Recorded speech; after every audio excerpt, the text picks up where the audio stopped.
قبیلہ خزاع کے کسی شخص نے بنو لیث کے کسی آدمی کو اپنے کسی مقتول کے بدلے میں مار دیا تھا۔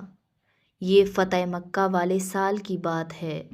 رسول اللہ صلی اللہ علیہ وآلہ وسلم کو یہ خبر دی گئی۔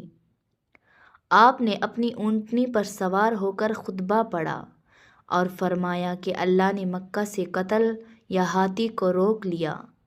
امام بخاری رحمہ اللہ تعالیٰ فرماتے ہیں، اس لفظ کو شک کے ساتھ سمجھو۔ ایسا ہی ابو نعیم وغیرہ نے القتل اور الفیل سے کہا ہے۔ ان کے علاوہ دوسرے لوگ الفیل کہتے ہیں۔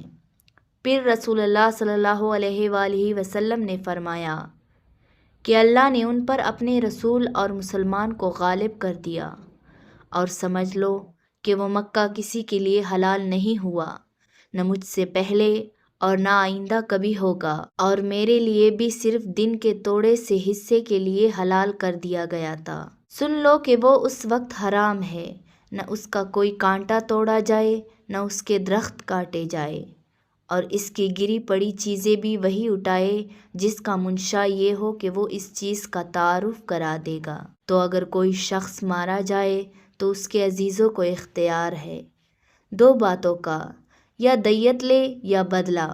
اتنے میں ایک یمنا آدمی ابو شامی نامی آیا اور کہنے لگا، یہ مسائل میرے لیے لکھوا دیجئے۔ تب آپ صلی اللہ علیہ وآلہ وسلم نے فرمایا کہ ابو فلاں کے لیے یہ مسائل لکھ دو۔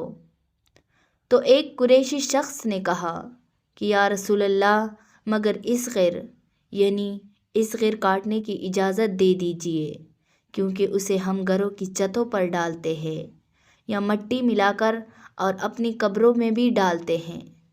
یہ سن کر رسول اللہ صلی اللہ علیہ وآلہ وسلم نے فرمایا کہ ہاں، مگر اصغر